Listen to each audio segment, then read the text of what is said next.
Hello guys, this is Kudo, and today we'll continue our mini-series video about making a Disney encyclopedia based on API. So in this video, we'll focus on the model classes and start to implement the controller and also the view classes. So let's get into it.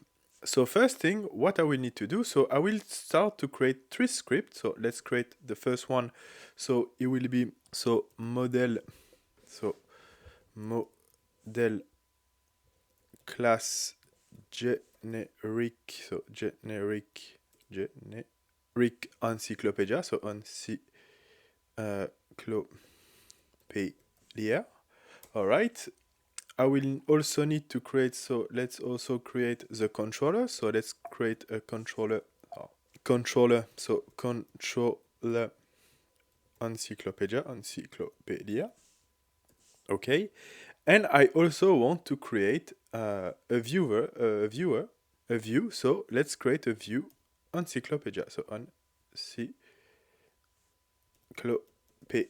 So basically, it will base on the MVC model I explained on the previous video. And now let's open model class generic encyclopedia. Okay, so in these classes, what I want to do, so I don't need the update and the start function. Okay, we can remove this. We don't need the mono behavior.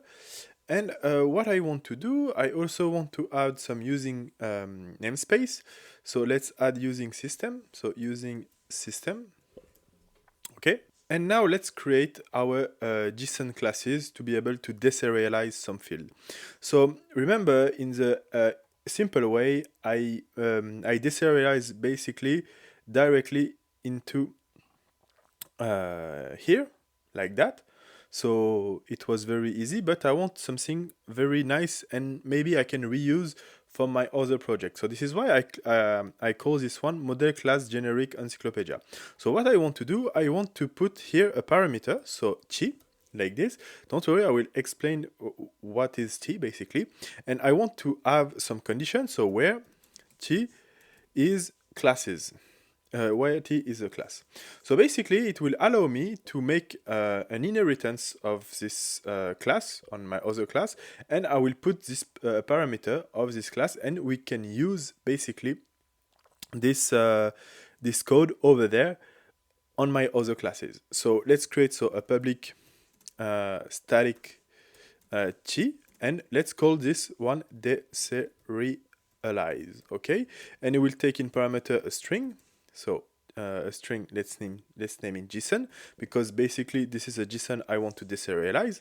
And what I want to do, I want to make a try catch. So let's try. So we'll try to deserialize basically the JSON, and let's return. So return JSON utility. So JSON utility dot from JSON, because we are deserialized from a JSON, from the object, from the classes t, and we want a JSON. Okay, so just like this. And I want to add a catch, so let's catch if we are failing to try.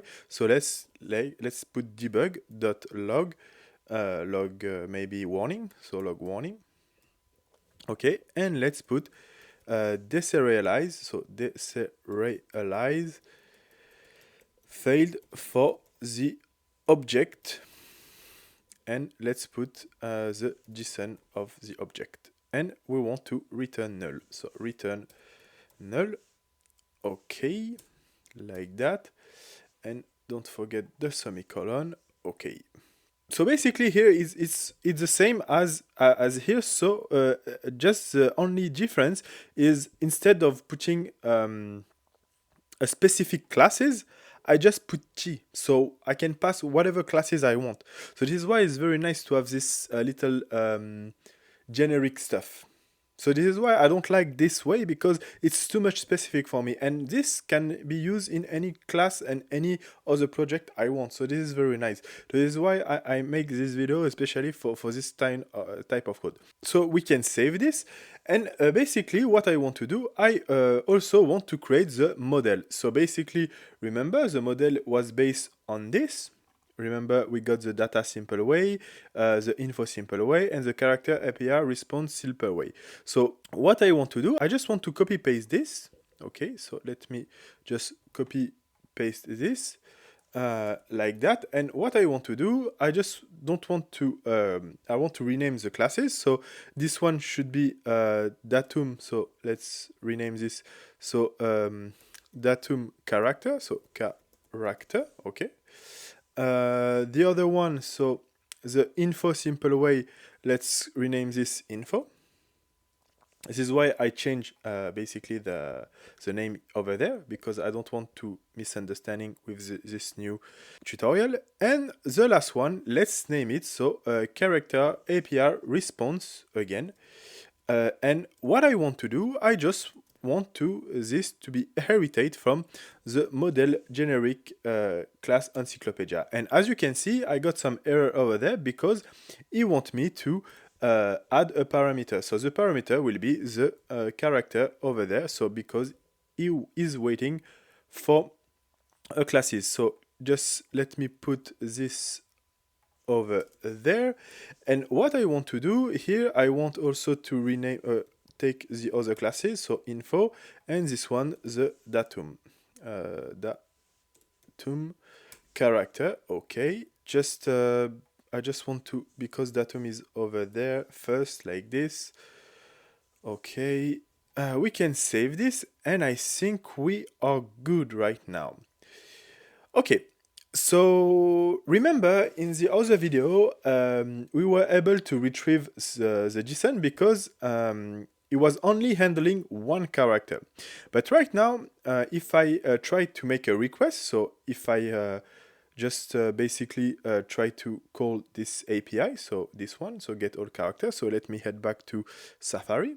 So for example, let me just copy paste this with some parameters. So let's add the parameter of the page size 12 like this, or maybe even page 3, for example, maybe 3 like this. Let's save, let's open it. And as you can see, we got only 3 characters, but basically in the count, we got 3 objects of character API response. 3 characters like this. So sometimes the datum character is a list and sometimes is a single object. So how we can deal with that? So again, I will show you if I head back to Safari, if I put only one like this, it will retrieve me not a list of objects, but a single object. And this is annoying because we need to deal with that. So why, how we can deal with that? So to be able to deal with that, what we want to do, we want to put data, not a datum character like this, but right now we will put t. So if we put t, we need to specify what is t. So to be able to do that, we want to add again here another unknown object over there. And also here, we want to add t. So like this, inside this JSON, like that, we want to add t. Because we don't know what we want to deserialize on the data. We don't know if it's if it's a single object or if it's a list.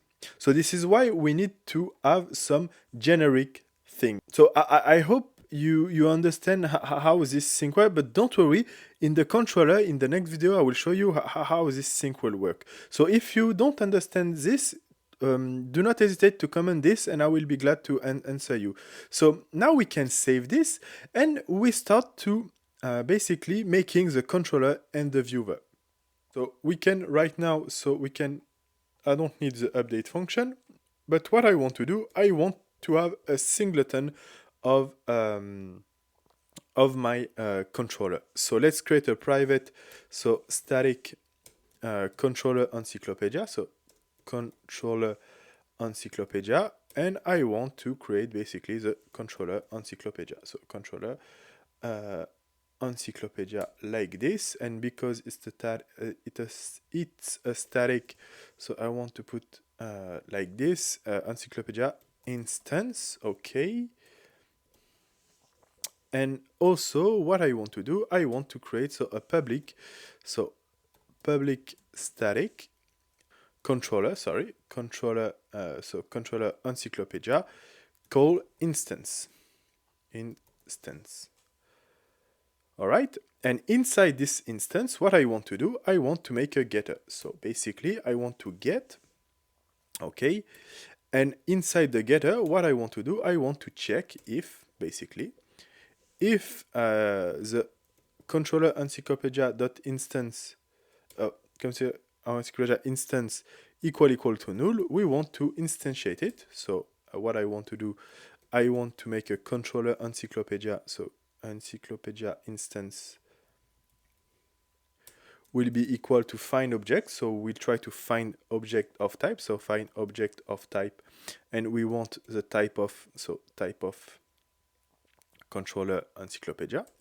So controller encyclopedia, like this, and as a controller encyclopedia. So as controller encyclopedia, like this. And what we want to do, we just want to return the controller instance. So controller encyclopedia instance, like this. And don't forget this. So now we can save this, and I will do the same for the view encyclopedia. So let me just copy paste this because I don't want to waste any more time. Let's open it like that. We don't need the update function. Okay, and what we want to do, we just want to copy paste this and let just me like that, like that, like that. Okay, oops, sorry, like that. And view encyclopedia instance. Okay, like this, okay. And this will be very nice because I will need the singleton to be able to call this in the other function. Okay, so let's advance. So on the controller encyclopedia, what I want to do, so I want to create, so let's create a private, so again, private, static, again, because API communicator encyclopedia. And let's name it this one, API communicator, so communicator encyclopedia. So next thing I want to do, I want to create so a private void awake function, okay? And what I want to do in the awake function, I want to basically add the API communicator and create it. So this will be equal to this dot game object dot add component, so dot add component, and I want to add it the API communicator. So API communicator encyclopedia, like this, and like that, I got a reference for the API communicator. Okay, so next thing we want to do, we want to create a functionality to be able to receive the data. So let's create a private void received, so received data, and it will take in parameter a string. So let's put in parameter a string, and this string, let's name it callback result. So callback result, callback result, and we want basically to call the callback, the API via the API communicator. So let's try an example. So let's create so a character. So I want a character API response. I want, so this is important. He will will need to add the type we want. So basically I want a list. So I want a list of datum character. So datum, list of datum character. Okay. And let's name this list response. So list response. And this will be equal, so character response, character API response of, again, so we'll take the list of characters, so list, and we want, again, a character datum, character datum, where is it? No, sorry, it's datum character, so datum character, and it will basically deserialize the thing, so deserialize, and we want to deserialize what we just received from the callback. And what we want to do, we just want to debug, so debug.log, so debug.log the callback. So now we can save this and let's try it. So to be able to try it, let's go on API communicator and let's say, for example, I want to try this one. So maybe this one. So get all character with limit per page. So I want to call this one. So let's head back here. Let's start it. So I want to call the API communicator encyclopedia dot get all character with limit per page. It will ask in parameter basically a callback with the result. Again, the callback result return. And this is very nice because we have the callback over there. So receive data. We'll put in parameter receive data. And we call this in the start function. And basically, it should return our JSON parset. So we can save this. We can head back to Unity and add the controller encyclopedia on our scene. And let's see what is happening during the console. So let's clear that. Let's add the controller. So controller encyclopedia. Okay. We can save this. We can hit play. And let's see the magic happen. So as you can see, we were able to retrieve basically all the character, basically 12 of the first character. And we got 620 page to run. So this is very a lot, but we just retrieved the 12 first character on the 612 pages. So 620 by 12 will give me a number of the character in Disney. So that's it, guys. So for this part of this video, in the next video we'll try to understand how the difference in here to make the difference between the list and the single object. This is very important. I hope you get this part because this is one of the most important thing for the model. And if you don't know, again, if you don't understand how this will work, don't worry. Do not hesitate to comment this video and ask some question, and I think you will get it on the next video when I will make the difference between a single object and a list of objects. Because again, this is what the API return me, because sometimes it only return me one object, sometimes it return me a list of the object. This is how the guy from the API from Disney code this. Maybe I think it's nice because we all need to handle this. But if you don't know this method, it is very nice and very powerful and very generic. And I like when something is very generic, when you can use it outside of this project. So I hope you learned something, and I guess I'll catch you guys next time. Bye bye.